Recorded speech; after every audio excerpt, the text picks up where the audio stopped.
Alright. C'est ici Alex. C'est juste pour te dire que l'épisode de cette semaine est une présentation de Émérite Époxy. Pour une durabilité exceptionnelle et travail de qualité, pour tout plancher de garage, sous-sol ou pour réparer du béton altéré, pensez Émérite Époxy Inc. Contactez-les par Facebook ou courriel à emeriteepoxy@outlook.com. Merci tout le monde et bon épisode!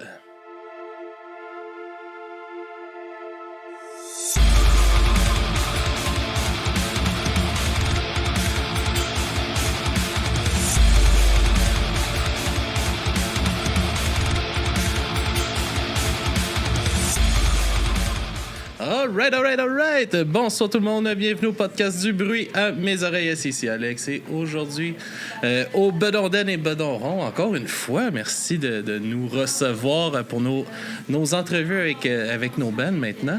Et je suis avec la formation Malartic. Yes sir les gars, comment ça va? Ça va? Ça va, yes. Content de vous avoir enfin. Ça a été rock'n'roll se rendre jusqu'à l'entrevue, mais là, on est capable de faire ça. Je suis bien content de vous avoir. On commence tout le temps les podcasts un peu de la même façon. Je vous laisse vous présenter un peu le band, comment que ça a commencé, puis après ça, on va vaguer là-dessus, puis on se fait du fun. Yes. Ça va, mais Rémi commence, on va faire ça de même. Bon, OK. Moi, j'ai commencé à jouer de la musique en 2007 lors d'un voyage à Vancouver, comme beaucoup de Québécois qui font leur trip dans l'Ouest. J'ai essayé de jouer de la guitare là-bas. OK. En revenant, je viens de Québec. En revenant à Québec, mon ami drummer, il jouait. Comme tout le monde, j'ai commencé à jouer de la musique. Là. On jammait ensemble dans le sous-sol, comme beaucoup de monde. Puis c'est qu'en 2014, j'ai décidé de déménager à Montréal. Puis là, Xavier avait déjà un band. Puis c'était un ami d'un ami. Puis, il cherchait un bassiste. OK. Fait que là, j'ai... Faites le switch. Ouais. Le fameux switch. Il y en a tout le temps un qui finit par devoir se sacrifier. C'est ça. Je vais essayer. Tu sais, j'avais jamais été dans un band avant. C'était juste jouer de même pour le fun. Fait que là, c'est des compositions originales. Fait que là, j'ai dit, on va faire le switch. Puis après ça, peut-être 3-4 mois après, mais Xavier a quitté le band. OK. Je suis resté là un bon bout de temps. Puis, on est restés amis quand même. On se voyait quand même souvent. On jouait pas de temps en temps de la musique. Fait que là, ça fait comme 12 ans, dans le fond, je joue de... Non, j'ai commencé en 2014, fait que ça fait... 11 ans. 11 ans, ouais. 11 ans, je joue de la bass. Fait que... Puis après, Tu as rendu pas mal ton instrument? Ouais, mais tu sais, bon... J'ai un peu plus de guitare que de bass. Mais je joue plus souvent de la bass quand même. Okay. Les deux, c'est le fun à jouer. Puis je pense que ça aide musicalement de pouvoir jouer plus qu'un instrument aussi. De comprendre le rôle, un peu tout ça. Puis après ça, pour le comment on est venus ensemble, je vais laisser un peu l'investigateur. Ouais, c'est ça. Laisser un peu de jus pour les autres. Good. Ouais, moi, c'est Simon. C'est moi qui joue de la batterie dans Malartic. Écoute, moi, je joue dans des bandes depuis vraiment longtemps, depuis que je suis jeune, à Rimouski. OK. Je viens de Rimouski. Un gars de loin. Bien de loin. Puis pour les études, puis le travail après, je suis venu à Montréal. Fait qu'il y a plusieurs années que j'ai pas joué. Dans le fond... C'est dur de jouer dans un appartement à Montréal. Ouais, c'est ça, surtout de la batterie. Pour des parents généreux et des voisins généreux. Ou sourds. Ouais. Mais tu sais, c'est toujours quelque chose qui me tentait, qui m'est resté dans la tête. Puis un jour, tu sais, j'avais gardé ma vieille batterie chez mes parents. Puis j'étais là, un jour, je vais la ramener, puis je vais recommencer. Puis effectivement, c'est ça qui est arrivé. J'ai ramené la batterie, puis je me suis trouvé un petit groupe. On faisait des covers. Puis finalement, c'était super le fun. Mais ça s'est terminé. Fait que là, je me cherchais quelque chose d'autre, puis c'est là que j'ai trouvé ces deux gars-là pour jouer de la musique. All right. Puis, j'ai été super chanceux, on a vraiment du fun. Absolument.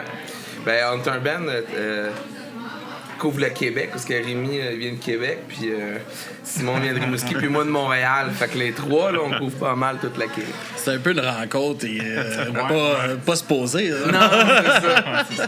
Mais on est basé à Montréal, parce que c'est là que ça se passe. Le band, moi, c'est Xavier. Je suis initiateur du projet de Malartic avec un drummer qui s'appelle Charles Petitclerc. En fait, j'étais dans un band qui s'appelle Météor un peu avant la pandémie. Puis durant la pandémie, ça a été... tough. Ouais, ça a été tough pour bien des bands, puis bien du monde pour juste la pandémie. Puis ça... Le deuxième confinement a un peu mis fin à Météor, mais comme je voyais que il y avait du sable dans l'engrenage, que c'était moins facile, ben moi, je voulais me trouver un autre projet. Fait qu'avec Charles, c'est une annonce que j'ai répondu. Il cherchait un guitariste pour faire un projet puis sur Internet, puis nos influences correspondaient. Fait que j'ai dit OK, let's go. On fait quelques pratiques, puis après ça, ben c'est ça, on cherche un bassiste. Rémi était disponible. On a commencé à travailler avec Rémi à la base. Y a-tu une idée au départ de juste faire une formation duo? Ou... Il y a eu ça un peu au départ, mais... Parce qu'il y a eu quand même beaucoup là, dans les dernières années. On a vu beaucoup de duos exploser quand même, là, que ça marche bien. Puis, ça marche, mais nous, on l'a essayé, il manquait quelque chose, tu sais. Puis j'aime ça des fois faire des solos, tout ça. Tu sais, souvent dans les... White Stripes, c'est un duo, le gars il fait des solos, là, mais... C'est ça, il manquait un peu de trucs. Fait avec Rémi, ça a vraiment... Ça a collé, là, tu sais. On est autour de 2021 à peu près, là. Le projet a démarré entre les deux confinements, vers la fin, en tout cas, 2021. Charles, on a pratiqué pendant peut-être un an, un peu moins d'un an, ensemble, les trois, avant d'avoir assez de matériel pour faire un show. Fait notre premier spectacle, puis après notre premier ou deuxième spectacle, là, je m'en souviens plus. Charles a dit qu'il a décidé de mettre son énergie ailleurs. Là. Ça a été vraiment correct comment il l'a fait, mais il avait besoin de temps pour lui, pour faire d'autres projets qu'il voulait faire, tout ça. Fait qu'on s'est retrouvés après un ou deux spectacles, là, puis commencer à avoir du matériel intéressant sans drummer. C'est là qu'on a mis l'annonce, puis on a trouvé Simon. Est-ce que ça a passé proche d'être peut-être aussi une fin pour le band à ce moment-là? Ou... Oui. C'est sûr, parce qu'on a cherché quand même un petit bout des drummers. Là. Ouais, je pense. C'est dur à trouver, les drummers. Ils sont occupés. Hein? Pas proche de la fin, je dirais, mais c'est sûr que si on ne trouvait personne à m'amener, mais c'est moins le fun un peu. Là. Sans drummer, c'est un peu plus... Il manque aussi quelque chose. C'est ça. Là, ça aurait été un drôle de duo bass-guitare. C'est la musique qu'on fait. Là. Sans le beatbox. Encore, on a vu un band récemment, puis on en reparlera tantôt, qui avait un beatbox, puis c'était quand même bien. C'est vrai que ça aurait pu être une solution, mais on a trouvé Simon, puis on est pas mal chanceux. Fait que là, Simon, toi, t'es entré dans le band en 2022, ça se peut-tu? Ouais, en 2022. Dans le fond, comme Xavier disait, c'est pas moi le drummer d'origine. Puis j'étais arrivé, fait qu'il y avait déjà... il y avait déjà du matériel, fait que c'était intéressant pour ça. Fait que moi, il fallait que tu te mettes un peu là-dessus. Le retard là, que j'avais dans le band, mais au moins, il y avait il y avait déjà de quoi de solide à travailler dessus. Fait que ça a été intéressant quand même pour moi d'arriver. Ouais. Fait qu'on a... Il y avait des shows aussi de booker. Là. Dès que Simon t'avais, on a booké des shows. On avait déjà fait. Tu mets une pression, ça? Ouais, non. Il y avait une petite pression. Apprends parce que on joue dans le public dans 2 mois. Mais ça s'était bien. Ça s'est bien passé. On a commencé quand même relax avec des open mic. Là. OK. Des shows dans des open mic, ça doit... C'est quoi l'expérience de ça, un peu? Il n'y a pas beaucoup de bands qui nous ont parlé de ça. Était là, c'était 3 tunes, je pense. T'es allé 2-3 fois. Hein? Ouais. Non, c'est super parce qu'il marche vraiment beaucoup de Turbo House, l'open mic. Puis c'est une salle de spectacle de band, c'est de punk, de métal, tout ça. Fait qu'ils sont habitués de voir du bruit, là. Puis donc ça leur dérange. C'est une belle scène. Ouais, c'est une belle scène, puis il y a du monde. Puis c'est pas juste du métal, puis du rock qu'ils font, là. Le open mic, ils font vraiment plein style, mais ça leur fait pas peur d'arriver avec le drummer avec une double pédale, là, maintenant.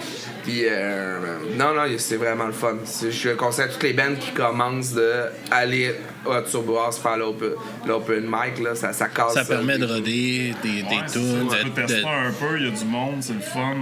Il y a le stress des premières fois aussi.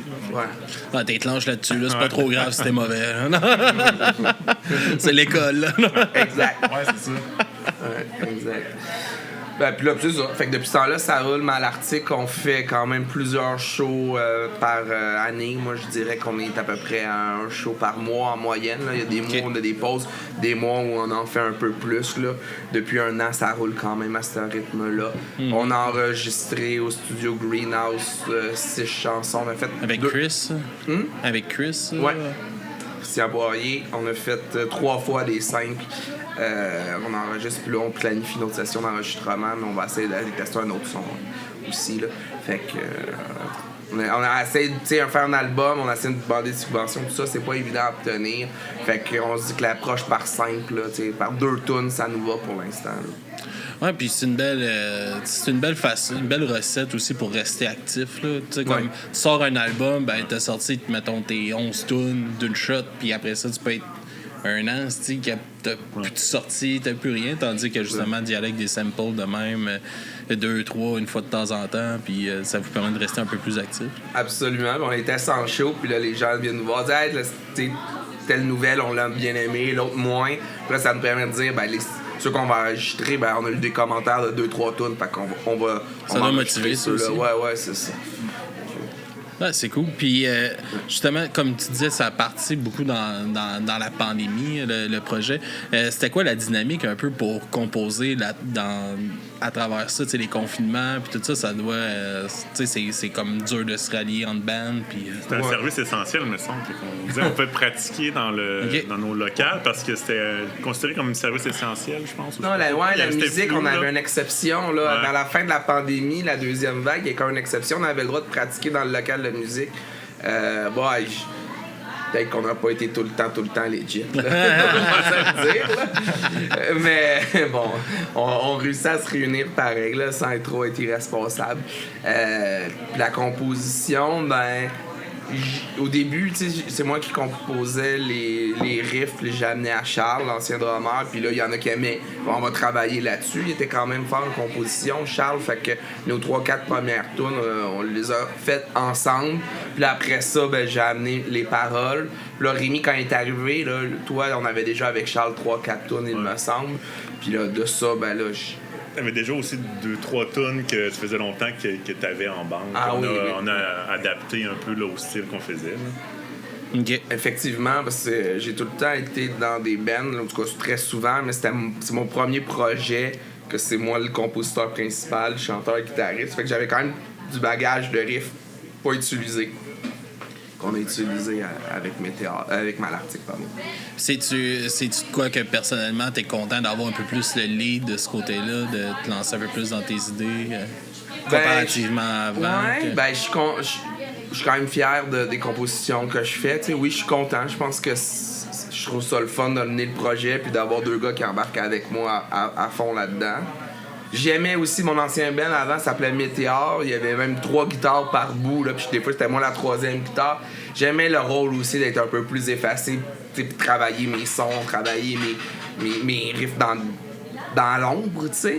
Mais je prends là le rôle de la lumière bien aussi. Là, je pense que je suis assez à l'aise dans les deux. Dans les deux positions. C'est de la job, pareil. Ah ouais, ça c'est sûr. Ça c'est de la composition, les amener, être en avant, chanter, jouer de la guitare. Tu sais, d'ailleurs, la voix, c'est pas mon instrument, là. Moi, c'est plus la guitare. Ça en prenait un qui le fasse dans le band, fait que c'est moi qui le fais. Il y en a un qui s'est sacrifié pour la bass, tu peux bien te sacrifier pour la voix. J'aimais plus ça de même. Pas d'argument. Il veut que je fasse des back vocals, fait que là... tu peux pousser un peu quand même. Moi, c'est grave. Est-ce que tout, justement, avec ton background de guide et tout ça, t'amènes des idées à ce niveau-là aussi un peu? Oui, quand même. Il y en a une tune que c'est comme partie de mon riff. On a essayé d'en incorporer un peu plus, mais là, des fois, je fais trop des signatures de temps compliquées. Fait que là, des fois, c'est moins dans notre style. Fait que nos influences sont différentes. Fait que là, c'est de transposer ça pour que ça marche dans notre style aussi. OK. On est dû pour que t'amènes un riff. Là. On a travaillé un autre fois. On va faire une tune que ça va être moi que je vais jouer la guitare puis que Xavier va changer pour la bass. C'est un projet. C'est pas encore fait. Là.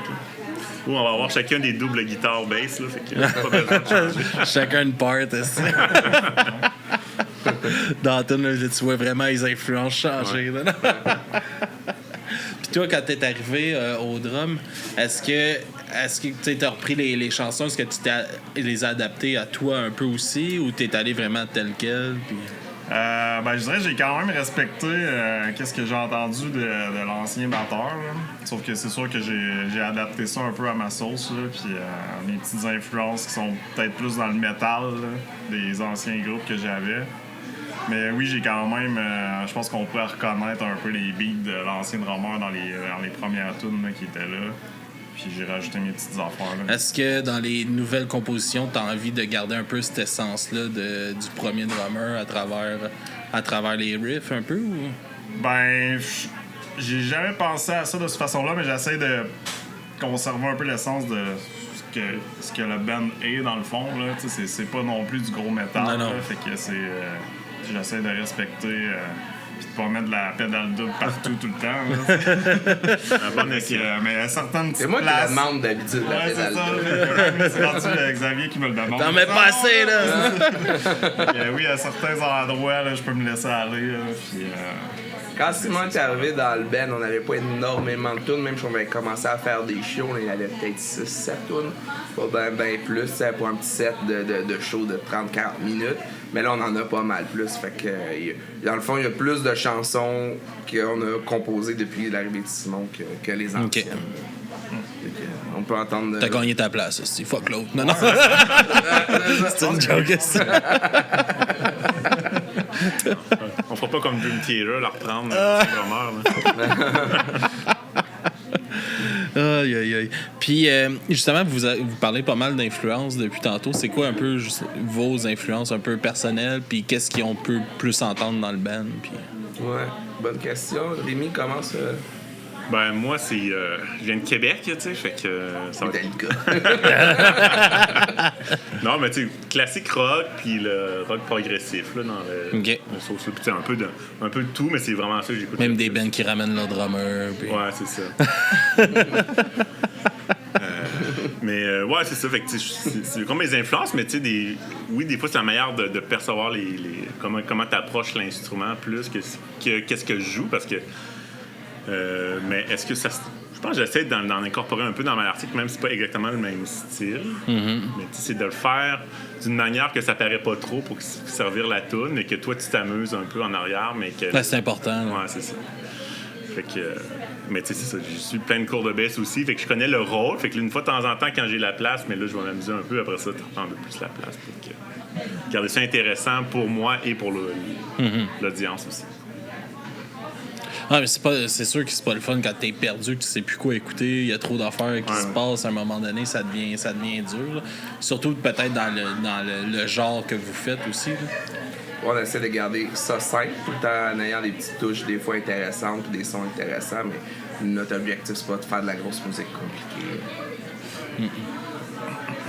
On va un petit peu partout. Là. On essaye plusieurs pistes, je trouve. Des petits bouts plus relax. Ce bout-là, on va avoir un gros breakdown. Puis d'autres bouts c'est quasiment un petit peu plus progressif. Je pense qu'on touche un peu à du grunge aussi. On touche un peu à plusieurs choses, puis c'est super le fun. Ça vous permet de justement une liberté de création aussi à travers ça, de pas être pris dans un carcan de mettons punk à roulette, que tu sors de ça, tabarnak, que t'es plus là. On a amusé à avoir une étiquette, que le monde dise c'est quel genre de musique c'est ça. La jazz, ça s'appelle l'étiquette, c'est l'étiquette qu'on a. Mais ouais, je trouve qu'on a une esthétique punk quand même si ce qu'on fait c'est pas du punk là, mais on a une esthétique un peu do it yourself là où on se bat, tu sais, on se casse pas trop la tête dans les sound tests, on se casse pas trop la tête dans toutes les petites technologies qu'il pourrait avoir dans la musique là, on plug and play là un peu là, mais d'un autre côté on fait pas du punk du tout. J'ai des influences très années 90, même années 80. Fait que, tu sais, j'aime beaucoup Dinosaur Jr., je pense qu'il y a des influences là-dedans. Puis, tu sais, au Québec, Gros Méné est un band que j'aime beaucoup, qui ressemble pas à mon band, mais qui m'influence quand même. Fait que, il y a un côté grunge, il y a un côté rock alternatif. Puis, je pense que ça sonne aussi assez très keb. C'est très québécois, j'ai l'impression, là, mes paroles, puis tout ça. Ouais, c'est ça. Ça sonne rock keb aussi, là, je pense. Mais. Ouais. Il y a une esthétique punk. Ça écorche les tympans, c'est le fun. Ça coche les tympans, c'est le fun. Ouais, c'est ça, exact. Ouais. Puis justement, dans tes paroles, c'est quoi qui t'inspire? C'est qu'est-ce que t'aimes, sur quoi tu aimes écrire? Ça fait-tu longtemps que t'écris aussi? Ou... Ouais, quand même assez longtemps, mais j'ai des tunes au début du podcast avec Rémi, il parlait d'un band qu'on a eu en commun pas très longtemps. J'avais fait la moitié des chansons dans ce groupe-là à peu près. Ça fait quand même longtemps que j'écris. Qu'est-ce que j'aime ça m'inspirer de l'actualité ou des choses assez tu sais de l'actualité là, des choses qui sont passées pour vrai, puis là je vais parler de ça ou sinon j'invente une histoire, tu sais on a une chanson de Tuer Road, là. C'est une rue qui est... Le chemin de tuer. Le chemin de tuer. C'est Tueur. Tueur, c'est un nom de famille, je pense. Tueur. Ouais, c'est ça. C'est à côté de Jérémy qui habite en Estrie, puis il existe pour vrai. On se passait devant. C'était vraiment... Tu sais, chemin tuer. Tueur, mais tuer. Fait que là, j'ai écrit une chanson que ça m'a inspiré une histoire d'un chemin de débauche et de meurtre, mais tu sais... C'est comme il y a une rue dans le centre du Québec, c'est Précieux Sang. Ah ouais, c'est comme à chaque fois que je passais à côté, vampires. c'est quand t'arrives, là, c'est l'autoroute pour aller vers Trois-Rivières, là, quand tu pars de la 20. Puis là, t'arrives, c'est pas loin du pont, là, puis là, t'es comme. Puis là, je passais à côté de ça, puis instantanément, c'est Précieux Sang. On dirait que ça va de même, ce nom-là. Ça pourrait être une bonne des tunes aussi. Fait que, c'est ça. Pas mal ça, j'ai beaucoup de difficultés à écrire des paroles, pis ça m'impressionne les gens qui sont à écrire des paroles très poétiques sur à peu près rien ou des idées très vagues là, ouais, c'est ça là. Puis j'ai des bands que j'écoute que tu sais pas trop ce qu'ils vont dans le chorale, mais que c'est super beau, pis je trouve ça vraiment bon. Je suis vraiment plus terre à terre dans mon écriture. C'est soit une histoire, soit l'actualité. C'est pas tout le temps engagé, ça n'a pas besoin d'être engagé, mais je suis assez terre à terre. Ça te vient de où, ce besoin-là d'écrire des paroles, de composer des textes? Bonne question. Ça me vient de où? Je pense que j'ai un côté créatif important. Que j'exploite dans ma musique. Comme je dis, moi, je suis guitariste en premier. Souvent, les riffs de guitare vont arriver en premier. Puis, après ça, je vais mettre des paroles par-dessus. Puis, je deviens de plus en plus bon à force d'en écrire, de créer un riff, puis de penser déjà une mélodie de voix par-dessus. Au début, j'avais beaucoup de difficultés. Mais moi je pense que c'est la créativité, mais tu sais, on a cherché une chanteuse ou un chanteur. On est toujours, sans chercher activement, un peu à l'écoute si jamais il y aurait quelqu'un de quatrième membre qui se joindrait au band pour chanter. Puis ça me dérangerait pas de laisser l'écriture des paroles, au moins en partie, à cette personne-là si jamais on trouve un bon fit. T'sais. C'est pas quelque chose que je tiens absolument à me vider le cœur sur les feuilles là, sur les paroles, mais je pense que j'ai quand même un certain talent. Je pense que c'est pas trop mauvais ce que j'écris. Moi, ça sont jamais trop plein. C'est ici que ça se passe. Let's go les gars. Non. Puis en attendant qu'on trouve quelqu'un, c'est moi qui l'aide à chanter. Mais pas chanceux parce que c'est pas c'est pas mon premier talent, mais bon, écoute, j'essaie de donner un coup de main comme que je peux. Ouais, les back vocals dans un band, rock de même, c'est bon, c'est important. Ah, mais ça rajoute une profondeur dans les chansons puis tout ça. Il va falloir que Rémi se déniaise. Absolument. Mais c'est parce que j'ai acheté un pied de micro avec un micro, mais il était trop petit. Ah oui. C'est vrai. Belle excuse, hein? Ah oui. Et il m'arrivait là, je peux pas. Puis là, il dit, va en acheter un autre, puis là, ça donne pas. Des chants de gold. Ils font des opérations, raccourcir les jambes. Là. Non.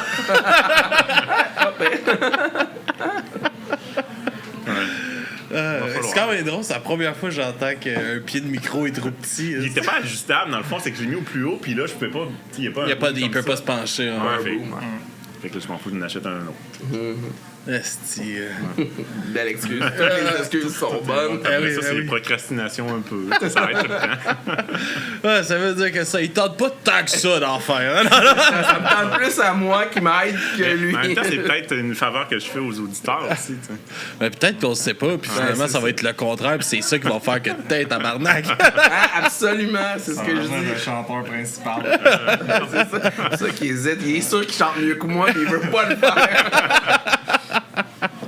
Hey, ça serait parfait s'il embarque, puis tabarnak, t'en sais Xavier, Calis. Ouais, direct à la voix. Direct, ouais, oui, c'est ça. Ou un autre bassiste.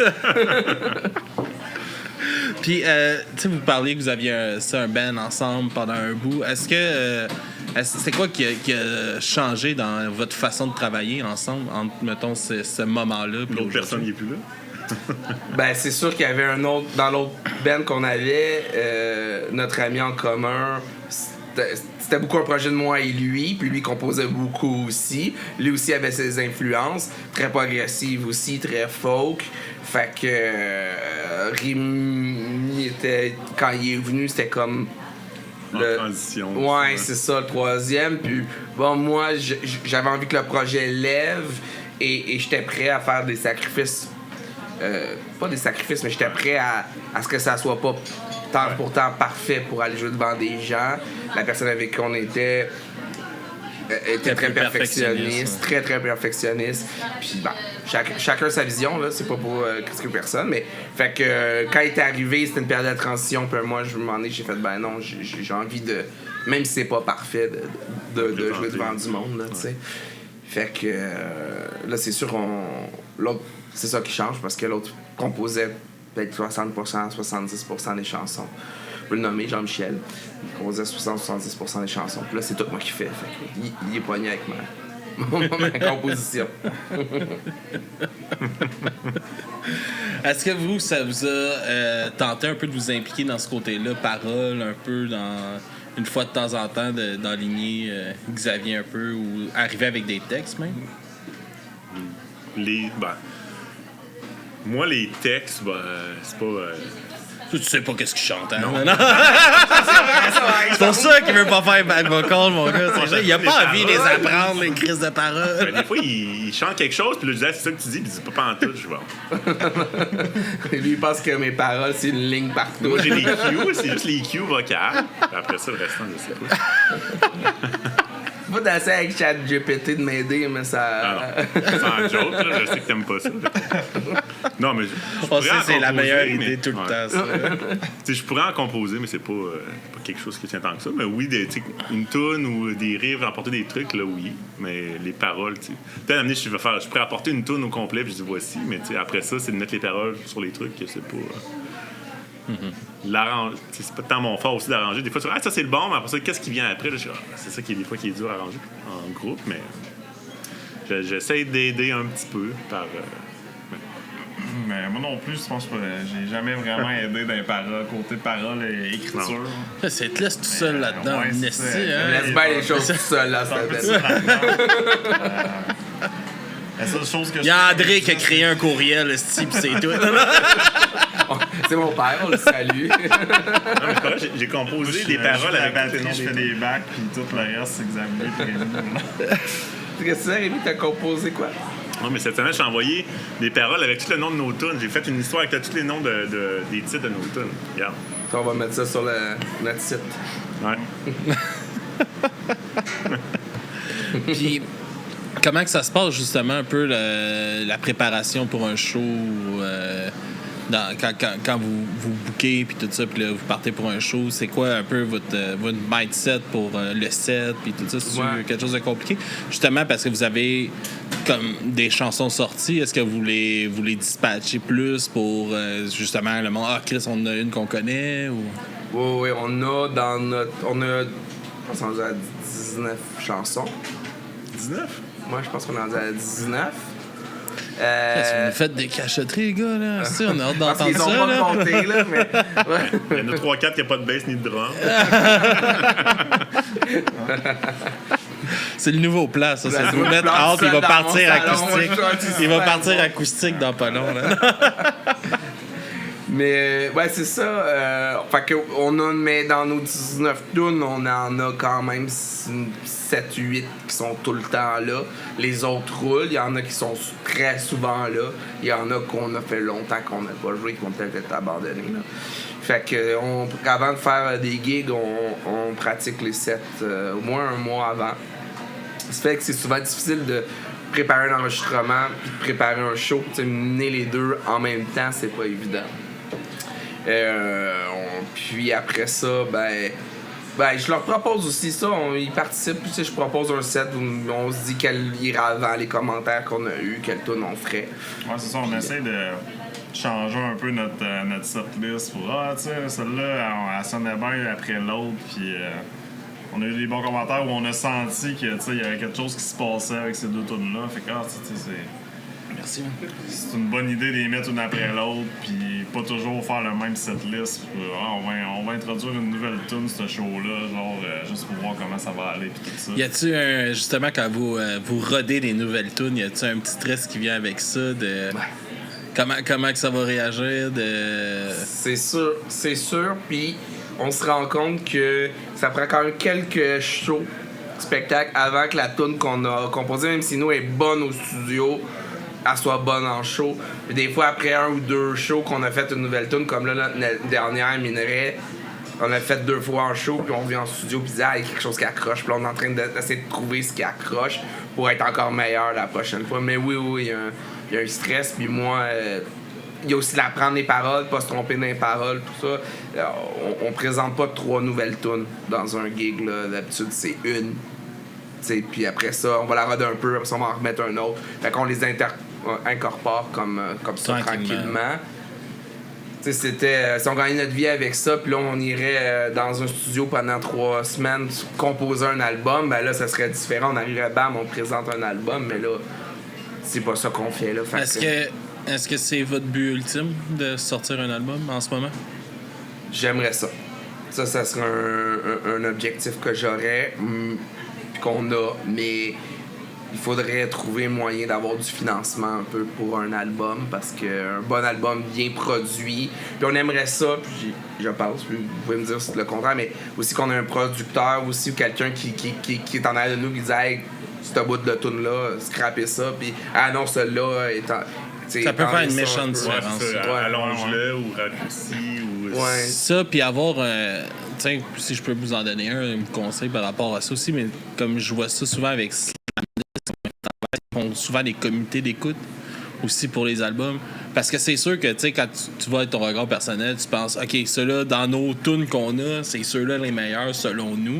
Ouais. Puis là, vous basez, vous investissez, puis finalement, tabarnak, le monde est comme, pas elle, moi j'écouterais plus elle, ou plus quelque chose de même. Je suis surpris de ce que les préférés des gens maintenant. Je pense que c'est Rouge Pompier, ils travaillent beaucoup avec Patreon, là, eux autres, là, puis ils bâtissent leurs albums par rapport à ce que les mondes, parce qu'ils droppent comme 3 chansons, je pense, par mois sur Patreon, que le monde y vote, puis ils bâtissent leur album par rapport aux références qu'ils ont, puis ils ont sorti un EP qui ont pas fait ça. Puis ça n'a pas marché. Même eux sont comme, je peux même plus te dire c'est quoi les noms dessus. Ça a passé dans l'oubli. Ils ont voulu se faire plaisir à eux, puis il a passé dans le beurre. Faudrait trouver un moyen d'enregistrer aussi un peu nos démos au studio pour permettre justement cette écoute-là. Mais je pense que c'est plus accessible aujourd'hui, justement, ce côté DIY-là pour enregistrer. Tu sais, comme c'est niaiseux, mais tu sais, comme mettons notre console qu'on a, nous autres, pour le podcast, c'est la Behringer XR18. Puis tu sais, c'est 16 entrées préamp que tu peux enregistrer multitrack, les 16 entrées. Puis il est en bas de 1000$. Fait que tu peux te faire c'est tout contrôlé avec l'iPad. Tu as plein de préamps que tu peux mettre. Tu peux te faire vraiment gros du fun. Puis je pense qu'aujourd'hui, c'est ça qui est le fun. C'est plus abordable. Si jamais vous voulez comme pousser. Puis là, après ça, c'est de l'apprendre aussi, qui est un autre style de paire de manches. Là. Simon. J'aimerais ça de pas... Mais ça serait, comme tu disais, un bon apprentissage. C'est un investissement de temps. J'ai l'impression que ça s'en vient de plus en plus accessible. Mais, puis je pense... C'est quand même pas... tout le monde qui ça fait sauver tellement de coups. Ça fait sauver tellement de coups de juste comme, mettons, pas. Tu sais, oui, c'est le fun si t'es capable de t'enregistrer d'un bout à l'autre, puis après ça, t'as juste, mettons, ton mastering à faire ou ton mixage, là, mais si t'es capable de juste faire une bonne pré-prod, t'arrives en studio, là, puis tu gagnes tellement de temps juste avec une bonne pré-prod, tu sais. Ah, c'est clair. C'est à penser, je pense, pour de vrai, d'avoir quand même dans l'ère qu'on est aujourd'hui, là, pour les bandes qui. Surtout que tout va tellement vite aussi aujourd'hui. Là, l'écoute, là, c'est. Faut que tu hook, puis après ça, ça passe à l'autre, puis c'est pas long. Là. Absolument. Ouais, c'est une bonne idée, puis on s'en a déjà fait parler aussi. Moi, tu sais, dans le band, ma chaudière est pleine, là, tu sais, je peux pas me mettre encore plus. Fait que, tu sais, je me retourne vers mes deux collègues, là. Faut qu'ils s'impliquent un peu, ces deux-là, tabarnak, à un moment donné, hein? Sinon, t'aurais parti un projet cholo. C'est ça. Puis genre, je suis vraiment nul en technologie comme ça. Fait que je pense, tu sais, il y a des personnalités qui sont vraiment, pour soit perfectionnistes, pour faire de l'enregistrement, pour faire des trucs studio, puis tout ça. Fait que moi, c'est moins mon bag, mais je pense que ça serait une bonne chose. Message lancé ici. Non. Comme tu dis, je pense qu'il y aurait moyen d'enregistrer des tracks sans que ça s'aille. Mais t'as pas besoin. Pour une pré-prod, c'est juste ça. Arriver en studio, t'as une pré-prod, là, même ton réalisateur va être content. Là, ouais. Ça va sauver des coûts, sauver du temps. La dernière pré-prod qu'on a faite, j'avais fait ça. Avec mon téléphone que devant mon ordinateur. Ouais, à la Brune. C'est la même chose, ça. La bitter aussi. La bitter? Parfait. Merci. Les bonnes bières du ballon, qui sont bonnes. Là. Ça faisait, là, avant de commencer à enregistrer ici, ça devait faire 2 ans que j'avais pas pris une bière. Ah ouais? Mais je bois du rhum, là, normalement. Là. Puis, depuis que j'enregistre ici, là, j'ai mon mercredi, là, mercredi ou mon jeudi, là, on prend 2-3 bières. Puis, c'est qui est bonne. Ben, en dehors d'ici, aucune bière. Nous, on a des bons amateurs, pareil. On a notre. C'est dans notre routine, tu parlais de notre routine pré-show, là, mais une des trucs qu'on fait en routine pré-show, c'est quand on va chercher les instruments, les amplis, tout ça, au local, il y a une bière qui va avec ça. Ouais, c'est comme notre moment de band, on pack le stock, puis un petit rituel. C'est important d'en avoir ça aussi, des petites affaires de même que Chris, c'est notre routine, ça nous met dedans, puis ça crée quelque chose aussi entre vous autres, sûrement aussi. Oui, puis ça soude le ben avant le show, tu sais, puis ça nous. C'est ça, ça nous soude, puis ça allait peut-être un peu de stress aussi, peut-être de cette routine-là, puis cette habitude qu'on a, là, de moments entre nous, là, bière ou pas bière, là, mais de petits moments entre nous, avant d'aller jouer, je pense que ça enlève une petite couche de stress. Ouais, ça nous fait décompresser un petit peu. Ouais. Let's go, on y va. C'est ça. Craquer un peu. Les deux. Décompresser et craquer en même temps. Les deux, c'est important. C'est ça.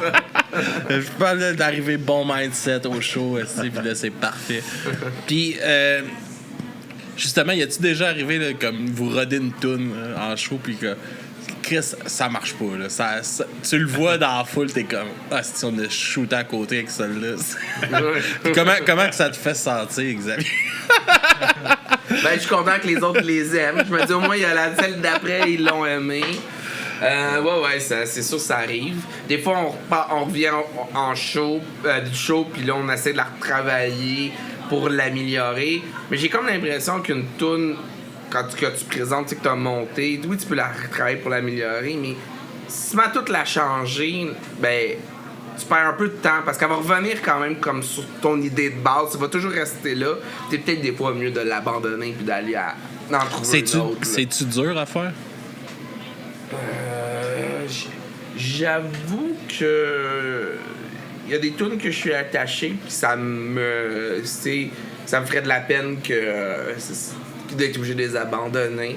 En date, on n'a pas abandonné beaucoup. Les premières, mais il y a une de nos chansons qui s'appelle Le Village qu'on peut-être enregistrer un jour. Les boys l'aiment beaucoup.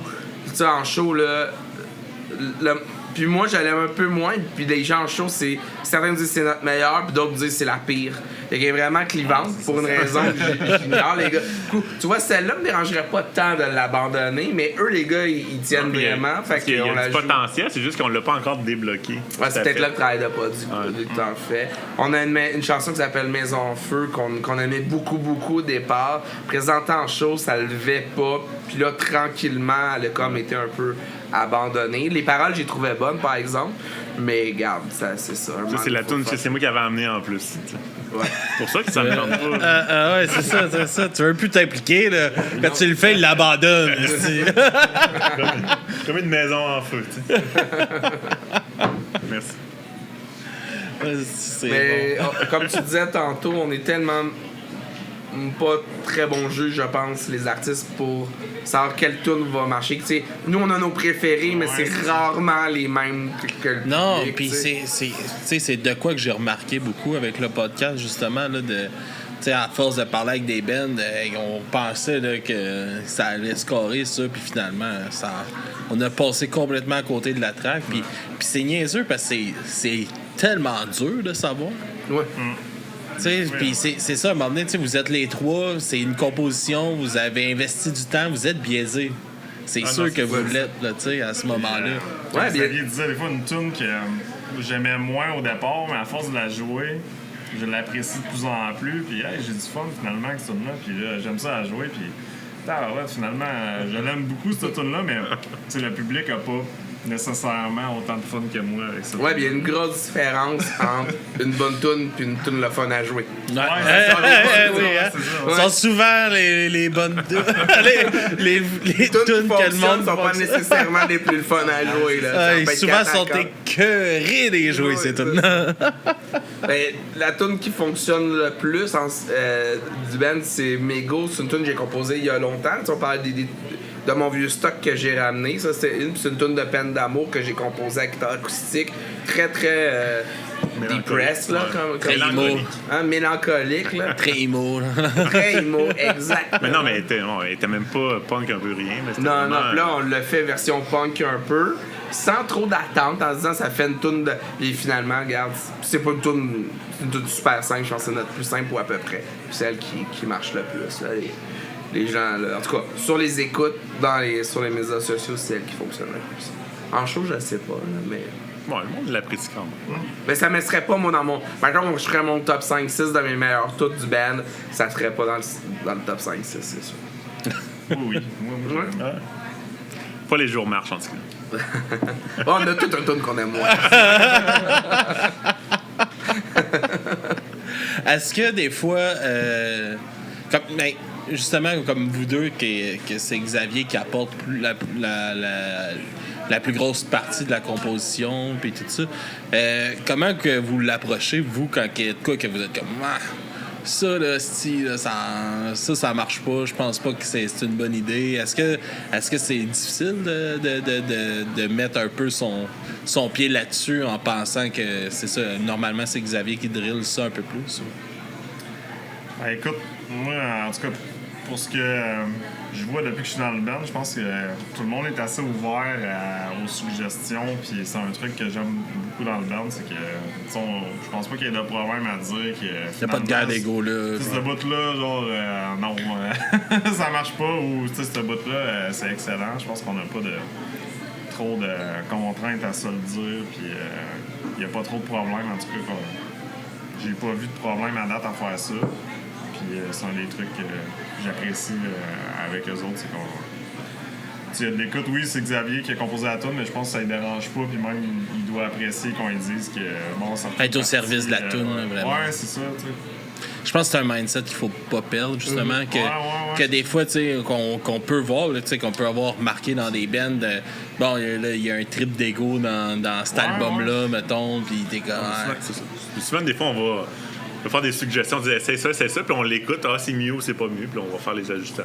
Mais en général, on n'a rien apporté vraiment pourri de dire non, on va vraiment pas le faire. Puis, des fois, tu fais un petit démo sur le cellulaire, t'es comme, je suis pas ça, puis on le joue en mettre, finalement, il y a quelque chose, là, puis on bâtit là-dessus. C'est pas vraiment arrivé qu'on a dit c'est pourri que c'était fait, on veut pas le faire. Ben, je pensais pas à pourri. Non, là. c'est pourri, ça. J'avais pas ces mots-là en tête. Là. On y dirait, Y a-tu une chanson, peut-être que justement, au contraire, toi, que t'as voulu comme plus pousser, puis que t'as peut-être travaillé un peu plus pour la faire passer, justement? Ouais. L'été à Montréal, qui est une chanson assez simple, smooth pour nous, là. C'est pas si smooth, mais smooth pour nous. Avec 90% de la chanson, il y a juste 2 accords. Fait que, mais pas si simple, mais au niveau de l'arrangement, en tout cas, des accords, est assez simple. Eux étaient pas sûrs au début de cette chanson-là. C'est une chanson que j'aime beaucoup, puis que je chante bien, puis j'ai un long solo aussi. Ça, j'aime bien ça. C'était à ça que tu tenais. C'était à ça que tu tenais. C'était ça, j'avais le goût d'avoir une Ce toune. solo-là, je peux pas le mettre ailleurs. Exactement. Fait qu'on va construire une tourne autour de mon solo. C'est vraiment la chanson la plus longue avec, c'est ça, un long moment de 2 accords. Il y a une influence de Brian Johnston Massacre, je sais pas si ça dit quelque chose comme Ben. Et genre d'influence comme ça. On a déjà amené une tambourine dans le show pour que les gens se prennent puis jouent de la tambourine en attendant qu'on fasse la toune. Quelle sorte de vous fucker d'un temps pis tout, là? des fois, Mais au début, Tu sais, quand le monde, il clappe des mains, là, c'est souvent bon. Hein? Une des tunes que j'ai appris justement à apprécier puis que maintenant j'adore jouer. Ouais. Ben, tu sais, c'est toujours. Comme Rémi dit tantôt, je vais leur envoyer, mettons, des idées de chansons. Genre, j'étais avec mon téléphone, tout ça. Je chante à peu près là-dessus. Puis ils disent, ça sera pas top comme chanson. Finalement, à force Surtout de avec la le jouer. son, là, ça doit aider. Là. Ouais. À force de la jouer, ça va. Puis, bon, la dernière tune, Minerai, on n'est pas encore totalement satisfait. Mais moi, j'étais super content quand je l'ai composée. Vraiment, je trouvais ça super bon. Puis là, on est en train de la jouer. Là, on va la retravailler. Là, elle n'est pas encore terminée. Mais je me disais, peut-être que finalement, mon enthousiasme est un peu surévalué. Peut-être que ça sera pas dans notre top. Mais, tu sais, c'est ça. Quand tu as une idée, tu la joues chez toi, ça peut être bon. Tu l'as en band, c'est moins bon. Et vice-versa. Mais je pense que l'été à Montréal, pour répondre à ta question, c'est vraiment la chanson que je l'aurais plus mis entre la gorge. Elle est juste longue. C'est comme bon, à un moment donné, je me tanne. Je dis, on va-tu changer d'accord? On va-tu faire d'autres choses? Ça Mais finit plus. Quand tu l'écoutes, c'est différent parce que t'es plus porté. Mais quand t'as juste comme acheté, on est de jouer ça. C'est la jouer qui est moi, c'est cette partie-là, dans le fond. C'est comme, mais plutôt qu'est-ce que je joue, c'est bon, mais à un moment donné, je peux jouer d'autres choses à un moment donné. Mais en même temps, je pense que la tune est bonne pour ça parce que ça te laisse porter un peu par le. Mais c'est souvent ça que le monde aime, hein? T'sais. Quelque chose qui est. C'est pas compliqué à comprendre, puis let's go. On a des bons commentaires de cette chanson-là, en général. T'as bien fait de te battre. J'ai bien fait de me battre. Absolument. T'es prêt à aller dans le ring, aussi. Tromper de note, des fois, elle serait moins bonne. Je vais changer les accords si je veux. Un peu ambiante. Ouais, crée-toi une ligne de bass, c'est fun à travers ça, mon gars. Là. Faut que je fasse le groove. Là. Si je fais le bon groove, ça va être ça. Ouais. Puis, comment vous voyez ça un peu, justement, peut-être? Est-ce que c'est de quoi que vous envisagerez de faire des clips ou des affaires de même aujourd'hui? Est-ce que c'est quelque chose c'est un objectif aussi que vous aimeriez faire? Objectif, je sais pas, mais c'est quelque chose que ça serait bien. Je trouve que notre image pourrait être développée. Je mets quand même beaucoup de choses sur les réseaux sociaux. Encore là, moi que ça m'occupe, mais je suis pas un spécialiste des réseaux sociaux. Puis je pense que oui, d'un vidéoclip, ça serait bien. C'est tough, les réseaux sociaux. Ouais, c'est comme faut que toujours tu sois là-dessus, des bouts de vidéos. Puis je pense que oui, un vidéo, ça serait quelque chose qui pourrait être gagnant avec une bonne chanson. Il s'agit juste de monter le projet après. Là, parce que, tu sais, mais mettons aujourd'hui, je sais pas à quel point qu'un clip est important, mettons, de faire un clip pour une tune, que de faire, mettons, tu sais, comme je vois souvent, comme Sucker Punch ou des bands comme ça, que tu vas scroller, puis c'est toutes des 15 secondes, partout, un peu partout, du même segment de la chanson qui est plus payant. Est-ce que c'est plus payant de, justement, se péter un trip de, si on va jouer notre chorus à 60 places, puis on va pitcher ces 60 affaires-là sur les réseaux sociaux, qui est... Tu les rolls partout. Peut-être. Tu reroad partout, tu reroad tu reroad. Ah oui, ça serait vraiment le fun. On l'a filmé l'autre fois, non? On a filmé le chemin en même vitesse qu'à la C'est un petit chemin de même 500 mètres, peut-être. Le clip sur Tuer Road. J'ai essayé de rouler à la même vitesse pour que la tonne arrive à la fin, mais je suis allé trop vite, genre à 20 km/h. Quand on parlait de l'enregistrement, puis bon, on le fait pas, puis il faudrait l'apprendre autant les réseaux sociaux, puis la promotion, c'est pas évident non plus. C'est comme d'autres talents, on est trois, on fait notre possible, on compose de la musique. Ça demande quand même beaucoup de ça demanderait des gens pour nous mousser ça, autant pour la promotion des réseaux sociaux. C'est tellement dur à comprendre. Moi, avec le podcast, c'est moi qui fait le booking, qui fait la promotion, qui fait tout ça. Puis je m'occupe aussi des autres podcasts qu'on produit dans la promotion. Puis tout. Puis j'ai l'impression que j'envoie des balles dans l'univers, puis je suis comme, j'espère que ça va marcher. J'ai aucune idée de ce que je fais. Puis comme YouTube, là, on a investi dans un studio vidéo, puis tout ça. Puis je pense que j'ai investi pour faire des reels sur TikTok. Là, parce que audio, on s'adresse à du monde qui écoute de la musique. Fait que, c'est pas du monde qui va nécessairement aller checker de quoi sur YouTube. Là. Mais c'est comme, tabarnak, comment de trouver comment les algorithmes marchent, trouver un bon hook, trouver une bonne approche, c'est tellement tough là, pour de vrai. Là. C'est un métier. Ben oui, exact. Exact. Puis, il y a un moment donné, leur checker des tutoriels tout le temps. Là. C'est ça. Sacrément. Oui, tu sais, le podcast, on a parti ça de. Moi, je suis parti ça. Moi, j'aurais aimé avoir un band, puis c'est de la misère à trouver, tu sais, justement, du monde. Fait que je dis, je vais me trouver un projet que je peux faire. Moi, je joue pas de musique, mais j'aurais crié dans un band dans le temps. Puis aujourd'hui, c'est ça. Je me suis dit, je vais me trouver un projet, je peux l'aider tout seul, que ça dérange pas si je suis tout seul, ou tant mieux s'il y a du monde avec moi.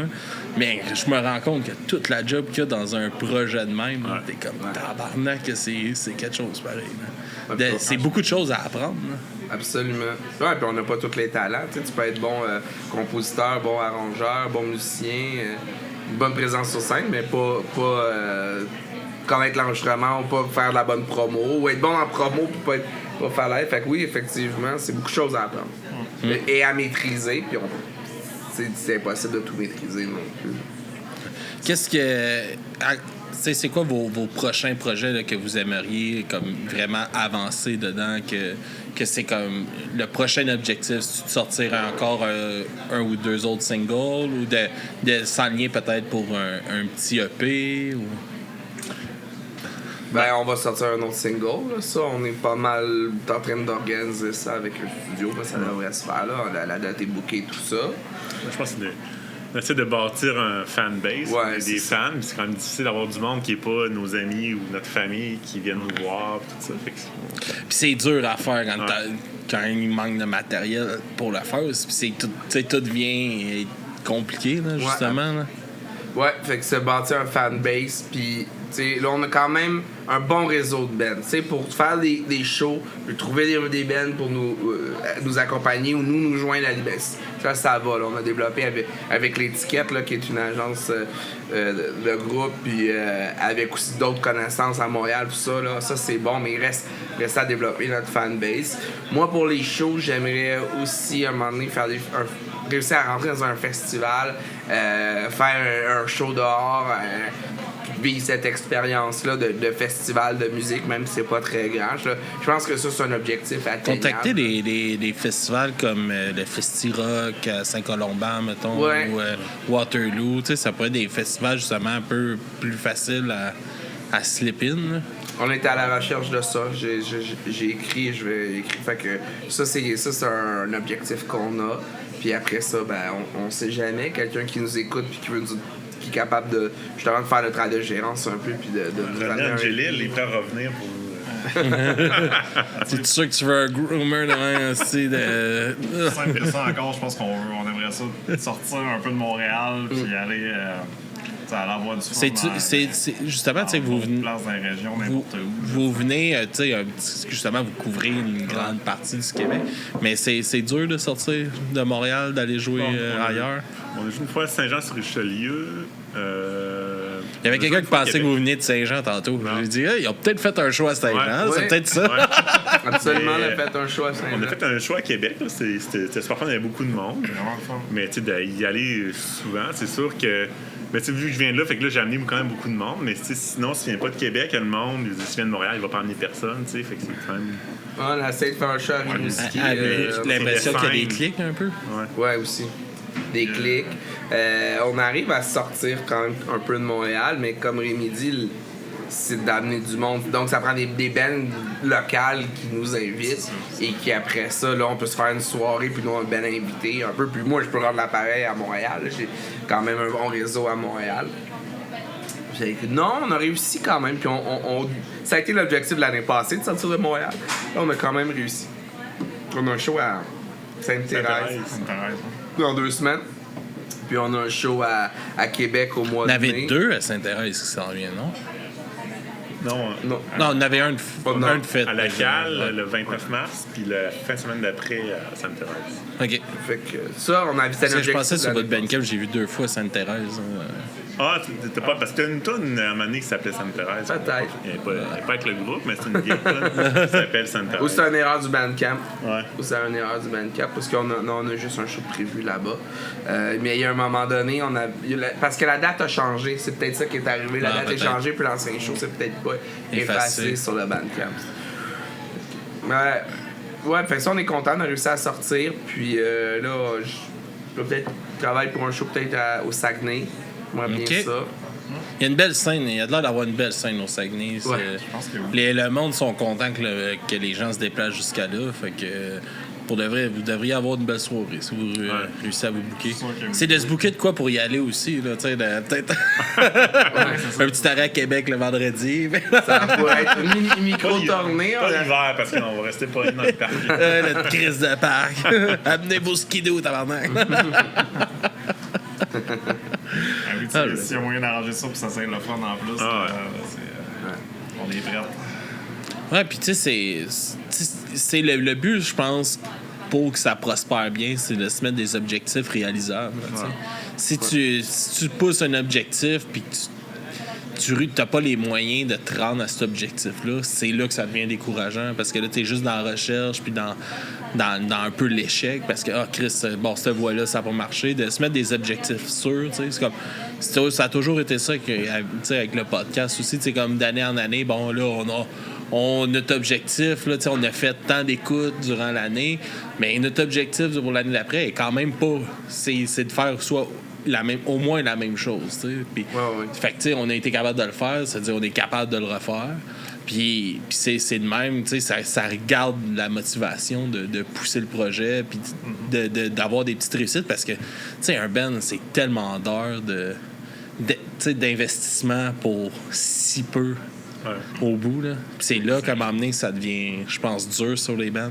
Effectivement, mais on n'a pas les objectifs. On sait jamais l'avenir, puis ça arrive tant mieux, mais on n'a pas des objectifs de grandeur ou de faire le Centre Bell ou même dans la vie. Moi, je voulais faire le forum. Là. Le forum, mais il a permis de se rendre au cinéma. Ben écoute, le cinéma, il peut se remplir. On pourrait faire le Colisée. Jouer une salle de cinéma, let's go. Mais effectivement, je pense qu'il faut avoir des objectifs atteignables. Puis, il faut le faire pour le plaisir aussi. Souvent, avant un show, on se dit on va jouer devant pas grand monde, on fait beaucoup de temps, beaucoup de préparation, des pratiques avant, amener le lieu, transporter les amplis, les guitares. Là, beaucoup de travail. Là, tu fais un jam. Ça arrive une fois, mais pas du temps.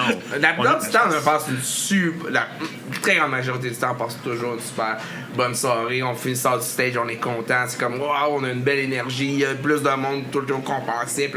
Ben écoute, on fait ça pour ça, là, c'était vraiment le fun. C'est là qu'on se dit, finalement, ça valait la peine. Ça valait la peine de charrier les cadeaux. Ça compense. Il en faut. C'est toujours ça, tu sais, parce que, comme je disais, c'est tellement d'investissement personnel dans un projet comme celui-là pour une carotte au bout qui est crissement petite à partager. Là. Oui, ben c'est sûr. Puis, je pense qu'il y a beaucoup de déceptions dans des groupes ou dans des projets qui ont qui font un album, qui sortent un truc vraiment un peu démesuré pour le niveau qu'ils sont. Là, ça foire, il n'y a pas d'écoute. Tu y crois tellement. Ouais, c'est sûr que c'est bon, puis là, finalement, je me rappelle, notre première année, dans l'année, on a eu 1000 écoutes, genre. J'étais comme, Ça, c'est notre première année. Là. C'est une île différente ou c'est. Ben, je sais pas. C'est dans l'année. Sûrement qu'il y a du monde qui ont suivi là, un petit peu. Mais j'étais comme, hey, une chance qu'on n'est pas genre drivé par ça. Puis, tu sais, au début, on faisait que des critiques d'albums.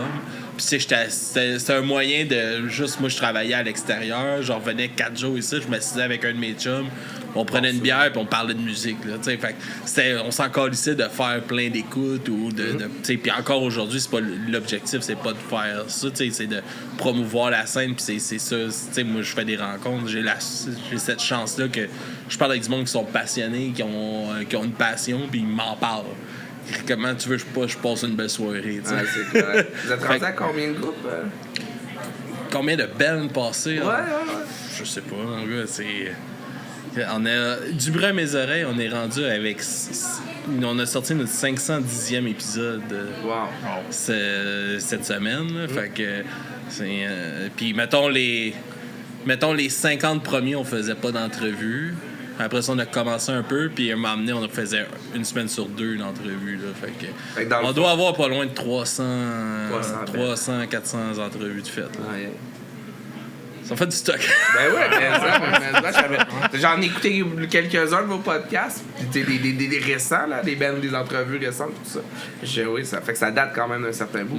Ouais, c'est ça. Puis tu sais, moi, qu'est-ce qui me motive en ce moment, beaucoup dans le podcast, tu sais, oui, il y a ces rencontres-là, mais j'essaie d'aider d'autres podcasts aussi. C'est pour ça qu'on a commencé à faire de la production de d'autres, puis d'essayer de les aider, puis de les distribuer sur notre chaîne, puis tout ça. Puis, tu sais, de guider là-dedans, puis d'essayer de faire du produit québécois, le fun à écouter, puis intéressant, parce que je trouve on a beaucoup de podcasts au Québec qui se font, mais il y a beaucoup de marde qui se fait aussi, puis c'est pas bon pour tout le monde.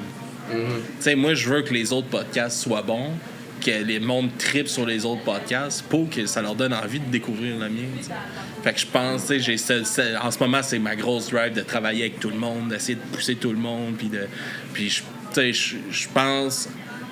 je pense que ce travail-là va être bénéfique pour nous, va être bénéfique pour les bands qu'on reçoit, va être bénéfique pour vraiment tout le monde alentour.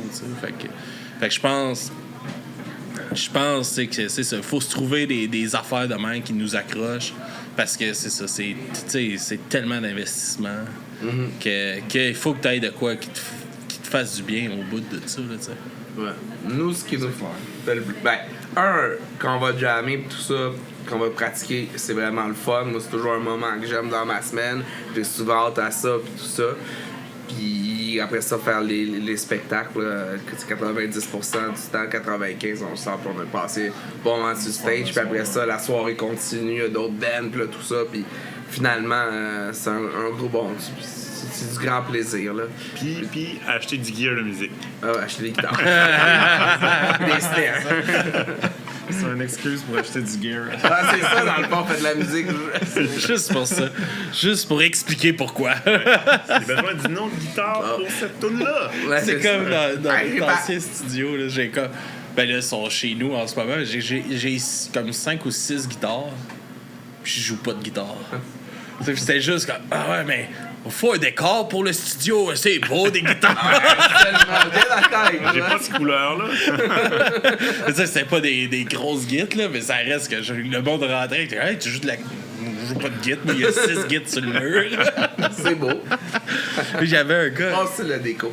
Il y avait un gars que je travaillais avec dans. Moi, j'ai travaillé sur le chantier d'Hydro-Québec, la Romaine, dans le coin d'Orve-Saint-Pierre. Puis, à un moment donné, je suis allé chez un arpenteur avec qui je travaillais. Puis, tu sais, un bonhomme de 56 ans, là, que sa maison est payée, il travaille dans un gros chantier de construction toute sa vie. Là, fait qu'il roule sur l'argent. Puis là, il dit hey, faut que je te montre qu'est-ce que je me suis fait dans ma cave. Là, il s'est fait un bar dans sa cave. Là. Mais lui, c'est un tripeux de musique. Mais il joue de rien. Là, je descends dans sa cave, là, il s'est fait il tripe ses Harley aussi. Fait un gros bar Harley Davidson. Là, il y a un gros projecteur Ultra HD qui projette lui, il tripe sur Nightwish. Là. Il écoute Nightwish à longueur de journée sur son esti de projecteur. Puis là, je regarde, il doit avoir une dizaine de basses, puis une dizaine de guides accrochés sur le mur. Puis toutes des Gibson, toutes des estis d'affaires importés à 3-4 000$. Ils ont tous les plastiques dessus, puis il est comme personne touche à mes guides, même pas moi.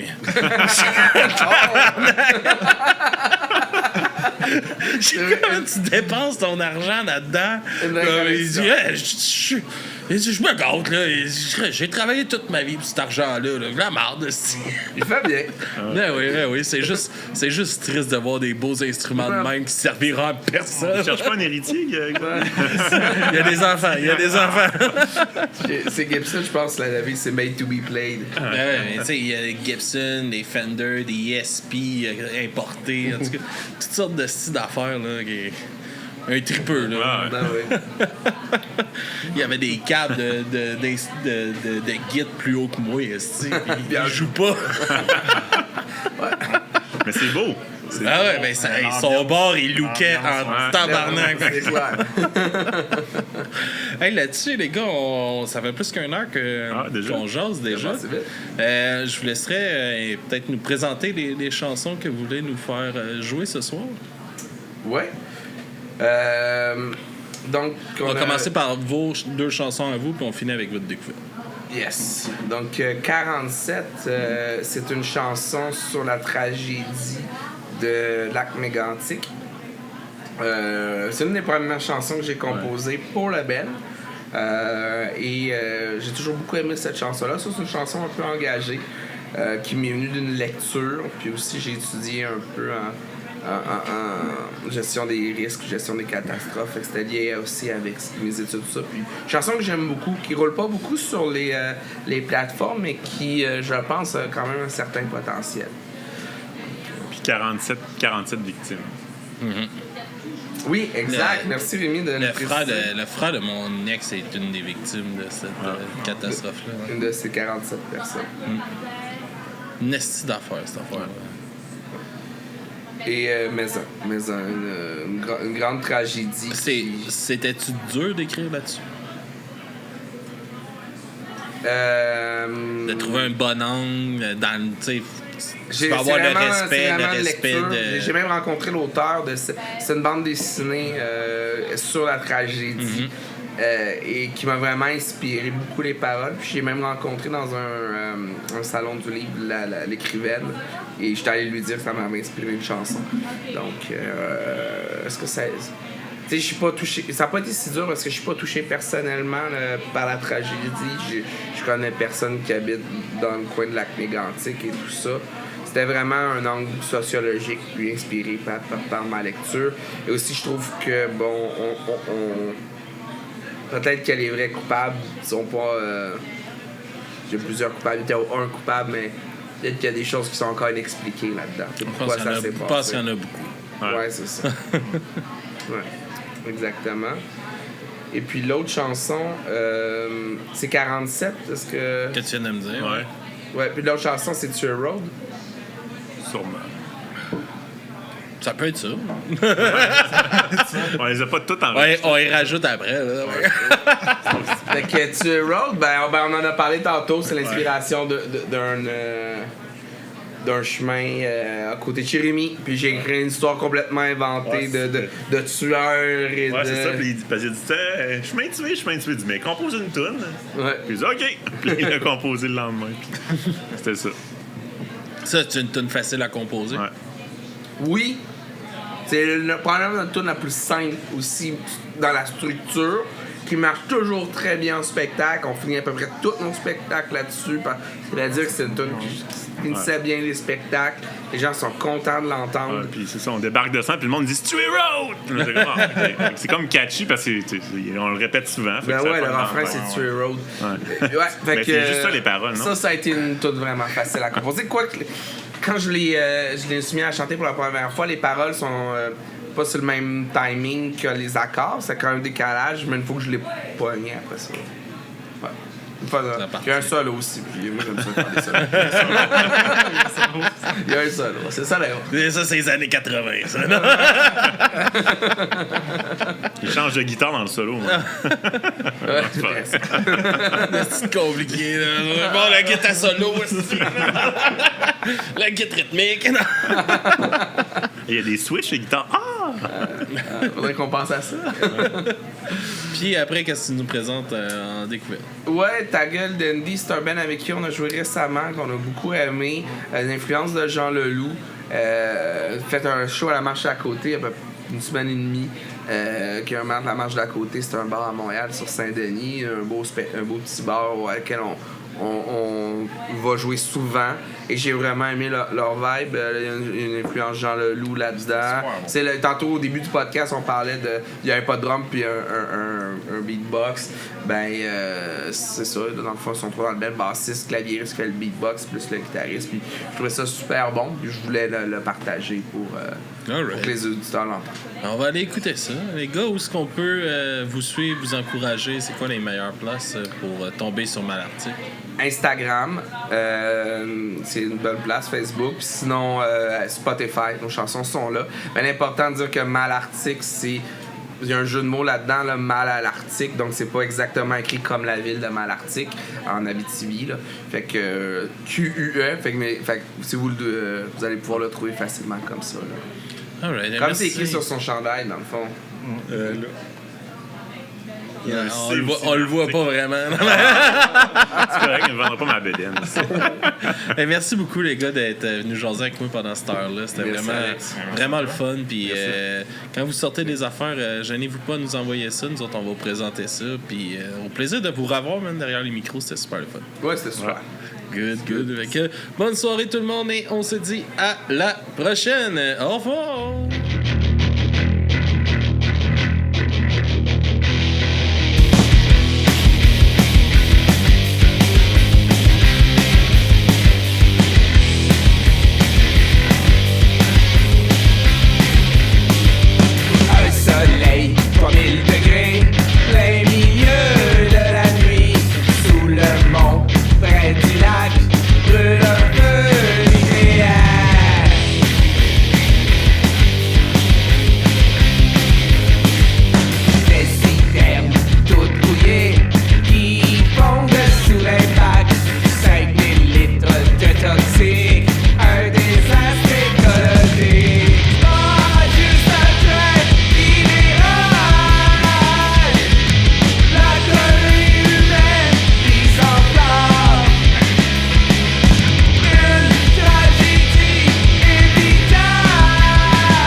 pas.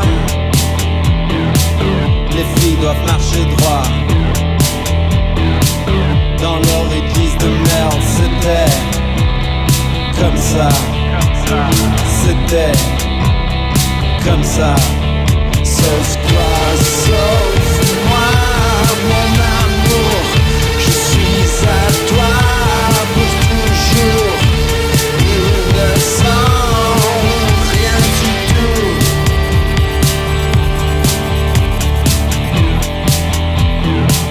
La prison était belle, les mensonges réussis.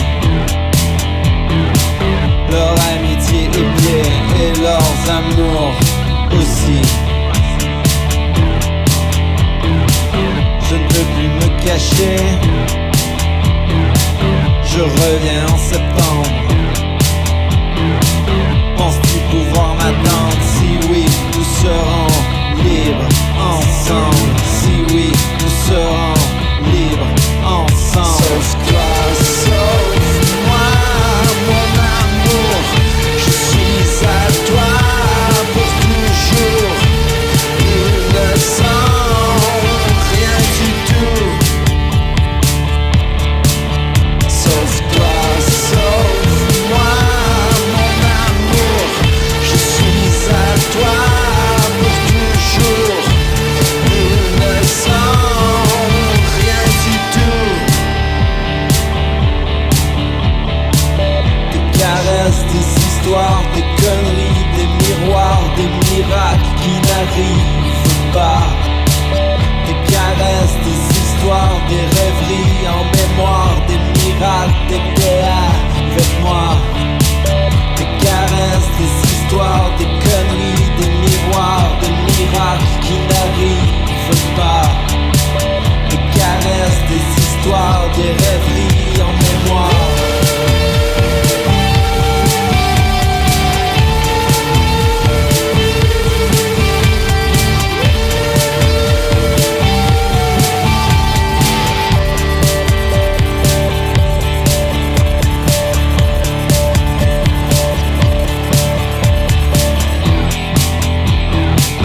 Après toute une été de pèlerinage de merde, ton âme a-t-elle changé? Moi je reste la même. À peine perceptible, un seul regard suffit.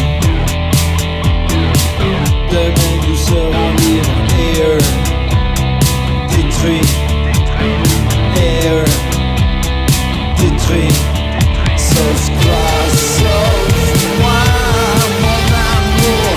Je suis à toi pour toujours. Nous ne sommes rien du tout. Sauve-toi, sauve-moi, mon amour. Je suis à toi pour toujours. Nous ne sommes rien du tout. Des caresses, des histoires, des conneries, des miroirs, des miracles qui n'arrivent pas. Des caresses, des histoires, des rêveries en mémoire, des miracles, des avec moi.